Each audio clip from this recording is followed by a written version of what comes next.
اعوذ باللہ من الشیطان الرجیم بسم اللہ الرحمن الرحیم یسألونک عن الأہلة قل هي مواقیت للناس والحج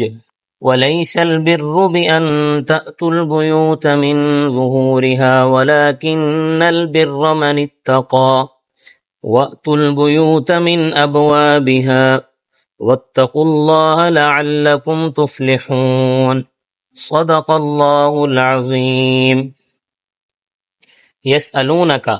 سوال کرتے ہیں تجھ سے، عن الاہلتی چاندوں کے بارے میں، قل ہی مواقیت للناس آپ کہہ دیجئے یہ جو چاند ہیں لوگوں کے وقت پہچاننے کے لیے ہیں، والحج اور حج کے لیے، ولیس البر اور نہیں ہے نیکی، بأن تأتوا البیوت یہ کہ تم آؤ گھروں میں، من ظہورها ان کے عقب سے نقب لگا کر، ولیکن البر لیکن نیکی، من اتقى اس شخص کی ہے جو ڈرتا رہے، وأتوا البیوت من ابوابها اور آؤ تم اپنے گھروں میں ان کے دروازوں سے، واتقوا اللہ اور اللہ تعالیٰ سے ڈرو، لعلکم تفلحون تاکہ تم فلاح پا جاؤ۔ دنیا میں دو قسم کے حساب چلتے ہیں، ایک شمسی اعتبار سے اور دوسرا قمری اعتبار سے۔ جو حساب قمری اعتبار سے ہوتا ہے وہ چاند کے اعتبار سے ہوتا ہے کہ چاند نظر آیا تو مہینہ شروع ہو گیا، اور چاند جب ختم ہوا تو مہینہ ختم ہو گیا، پھر دوسرا مہینہ شروع ہو گیا۔ اور دوسرا اعتبار جو ہے وہ شمسی اعتبار ہے، جیسا کہ ہمارے جنوری، فروری اور مارچ یہ مہینے۔ اسی طرح ہندوؤں نے بھی اپنا ایک الگ حساب رکھا ہوا تھا، جیسے ان کے ہاں تھا جیٹھ، ہارڑ وغیرہ، یہ ان کے مہینے تھے، تو وہ لوگ اس سے حساب کرتے ہیں۔ چاند جب پہلی رات کو نظر آتا ہے تو پہلی رات کے چاند کو ہلال کہتے ہیں، اور دوسرے دن کے چاند کو قمر کہتے ہیں، اور جب چاند پورا ہو جاتا ہے، 13ویں، 14ویں اور 15ویں کا جو چاند ہوتا ہے اس کو بدر کہتے ہیں۔ ان 3 راتوں کا چاند بڑا واضح ہوتا ہے اور اپنے عروج پر پہنچا ہوا ہوتا ہے۔ تو حضرت صلی اللہ علیہ وسلم سے لوگوں نے سوال کیا کہ حضرت یہ بتاؤ کہ یہ چاند کبھی چھوٹا ہوتا ہے اور کبھی بڑا ہوتا ہے، اس کی کیا وجہ ہے؟ کبھی طلوع ہوتا ہے، کبھی غروب ہوتا ہے، یہ کیا چیز ہے؟ تو اس کے بارے میں رب تعالیٰ فرماتے ہیں، یسألونک عن الاہلتی، اہلتی، اہلتو یہ ہلال کی جمع ہے، اور ہلال کا معنی ہے چاند۔ یہ تم سے سوال کرتے ہیں چاندوں کے بارے میں، یعنی کہ یہ سوال کرتے ہیں کہ ہر مہینے چاند چڑھتا ہے، پھر کبھی بڑا ہوتا ہے، کبھی چھوٹا ہوتا ہے، پھر غروب ہو جاتا ہے، یہ کیا قصہ ہے؟ تو قل ہی مواقیت، مواقیت یہ میقات کی جمع ہے۔ میقات اس آلے کو کہتے ہیں کہ جس سے وقت کی شناخت ہوتی ہے، یہ وقت کی شناخت کے آلات ہیں، یعنی ان کے ذریعے سے وقت کی شناخت ہوتی ہے، للناسی لوگوں کے واسطے، ان کے ذریعے لوگ عبادت کے اوقات پہچانتے ہیں، جیسے مثال کے طور پر روزہ ہے، تو روزے کا مہینہ جب شروع ہوتا ہے، رمضان کا مہینہ، تو چاند سے اس کے بارے میں پتہ چلتا ہے۔ اسی طرح روزے کی فرضیت ہے وہ چاند کے ساتھ وابستہ ہے۔ اسی طرح حج کی تو صراحت اسی آیت میں آئی ہے، فرمایا والحج، اور حج بھی اس کے ساتھ وابستہ ہے۔ اسی طرح عورتوں کی عدت یہ بھی چاند کے ساتھ وابستہ ہے۔ چاند کے حساب سے ہی لوگ اپنا لین دین کرتے ہیں۔ اسی طرح زکوٰۃ کی ادائیگی بھی چاند سے وابستہ ہے، اور یہ مسئلہ آپ توجہ سے سن لیں، غور کر لیں کہ اپنی زکوٰۃ چاند کے حساب سے ہی ادا کیا کریں، کیونکہ جو دوسرا حساب ہے اس لحاظ سے 35-36 سالوں کے بعد چاند کا 1 سال بڑھ جاتا ہے اور شمسی کم ہو جاتا ہے۔ تو 35-36 سال کا مطلب یہ ہے کہ 70-75 سال تک جو ہے، 70-72 سال تک جو ہے وہ چاند کا 2 سال چاند کے بڑھ جاتے ہیں اور شمسی 2 سال کم ہو جاتے ہیں۔ تو اگر کوئی آدمی شمسی سال کے اعتبار سے زکوٰۃ دیتا رہے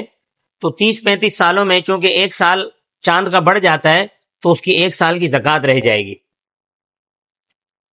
لہٰذا زکوٰۃ جو ہے وہ چاند کے حساب سے دینی چاہیے۔ مثال کے طور پر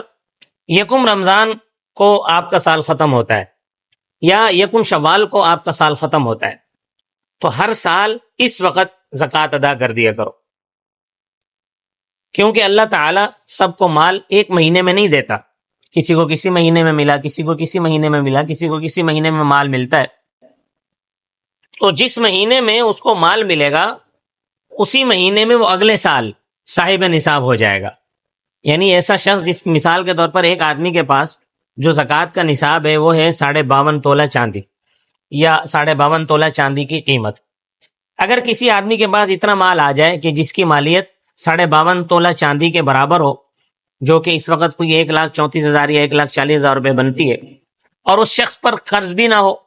اس کی ضرورتیں بھی پوری ہو رہی ہوں، اب یہ شخص اگلے سال اسی تاریخ کو صاحب نصاب ہو جائے گا، تو اس کو چاہیے کہ وہ جب اس وقت اس کے پاس یہ مال آیا ہے اس دن کی تاریخ کو نوٹ کر لے اور اگلے سال اسی تاریخ کو زکوٰۃ ادا کر دے۔ تو زکوٰۃ ادا کرنے کے لیے شریعت کی طرف سے کوئی مہینہ یا کوئی دن مقرر نہیں ہے، بلکہ جب آپ کو سال پورا ہو رہا ہے آپ اس وقت زکوٰۃ ادا کر دیں۔ کوئی مہینہ، نہ رمضان کا مہینہ مقرر ہے نہ رجب کا مہینہ مقرر ہے۔ تو فرمایا یہ آپ سے سوال کرتے ہیں عن الاہلہ، چاندوں کے بارے میں، کہ یہ کبھی چھوٹا ہوتا ہے کبھی بڑا ہوتا ہے، یہ کیا قصہ ہے، ایسا کیوں ہوتا ہے؟ قل ہی مواقیت، تو آپ فرما دیں کہ یہ وقت کی شناخت کے آلے ہیں، للناس، لوگوں کے لیے، اور حج بھی اس کے ساتھ وابستہ ہے، کہ جب ذوالحجہ کا چاند ہوتا ہے تو حج کے دن آگئے، 9 تاریخ کو عرفات میں پہنچنا ہے، 10ویں 11ویں 12ویں تاریخ کو رکن طواف ادا کرنا ہے، یعنی طواف افاضہ، طواف زیارت کرنا ہے، تو یہ چیزیں چاند کے ساتھ وابستہ ہیں۔ باقی جو نظام شمسی ہے اس کی تاریخوں کا علم تو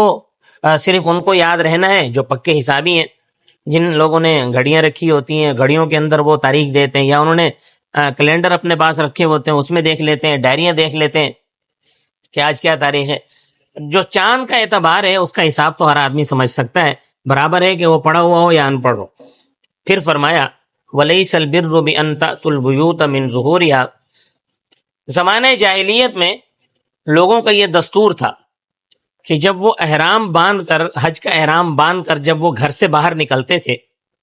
تو اگر ان کو گھر میں کوئی چیز بھول گئے، کوئی رقم بھول گئے یا کوئی اور ضروری چیز بھول گئے، تو پھر وہ گھر کے اندر دروازے سے نہیں آتے تھے، بلکہ گھر کے عقب میں جا کر دیوار کو توڑ کر نقب لگا کر وہاں سے داخل ہوتے اور اپنی جو چیز بھول گئے تو اس کو لے کر واپس چلے جاتے تھے۔ اور اگر کوئی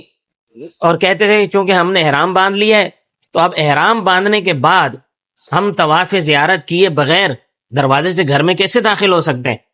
تو اس لیے وہ اپنی دیوار توڑ کر گھر میں داخل ہوتے تھے اور اپنا جو بھی سامان لیتے اور چلے جاتے۔ اب دیکھو رب نے عقل دی ہے، آپ کوئی سوچے کہ اس کا کیا فائدہ ہے؟ بھئی تم انسان ہو، بھول گئے ہو تو دروازے سے داخل ہو جاؤ اور اپنی چیز لو اور چلے جاؤ۔ چنانچہ اسی طرح کا ایک واقعہ پیش آیا، ایک صحابی کوئی چیز بھول گئے گھر میں، تو کچھ سفر کرنے کے بعد ان کو یاد آیا کہ میں تو فلاں چیز بڑی اہم چیز تھی وہ گھر میں بھول گیا ہوں، تو وہ اپنے قافلے سے واپس آئے اور اپنے گھر میں دروازے سے داخل ہوئے اور اپنی وہ چیز اٹھائی اور دروازے سے لے کر وہ چیز نکل کے چلے گئے۔ تو لوگوں نے، محلے والوں نے شور مچا دیا کہ دیکھو جی یہ تو احرام باندھ کر نکلا تھا اور دروازے سے داخل ہوا اور دروازے سے ہی نکل کے چلا گیا۔ تو اس پر اللہ تعالیٰ نے یہ آیت نازل فرمایا وَلَيْسَ الْبِرُّ، اور نہیں ہے نیکی، بِأَن تَأْتُوا الْبُيُوتَ مِن ظُهُورِهَا، یہ کہ تم گھر میں عقبی جانب سے سوراخ کر کے آؤ، وَلَكِنَّ الْبِرَّ مَنِ اتَّقَى، لیکن نیکی ان کی ہے جو رب سے ڈرتے ہیں، کیونکہ نیکی رب تعالیٰ کے حکم ماننے میں ہے، رسم و رواج میں کوئی نیکی نہیں ہے، اصل نیکی جو ہے وہ اللہ تعالیٰ کا حکم ماننے میں ہے۔ وَأْتُوا الْبُيُوتَ مِنْ أَبْوَابِهَا، اپنے گھروں میں دروازوں سے آؤ، وَاتَّقُوا اللَّهَ، اللہ تعالیٰ سے ڈرو، لَعَلَّكُمْ تُفْلِحُونَ، تاکہ تم کامیابی اور فلاح پاؤ۔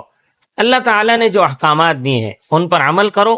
جو عین فطرت کے مطابق ہیں۔ اللہ تعالیٰ کے جتنے احکام ہیں وہ فطرت کے مطابق ہے اور ان پر ہی عمل کرنے سے فلاح اور کامیابی ملے گی۔ اللہ تبارک و تعالیٰ مجھے اور آپ کو اپنے احکامات پر عمل کرنے کی توفیق عطا فرمائے۔ وما علینا الا البلاغ المبین۔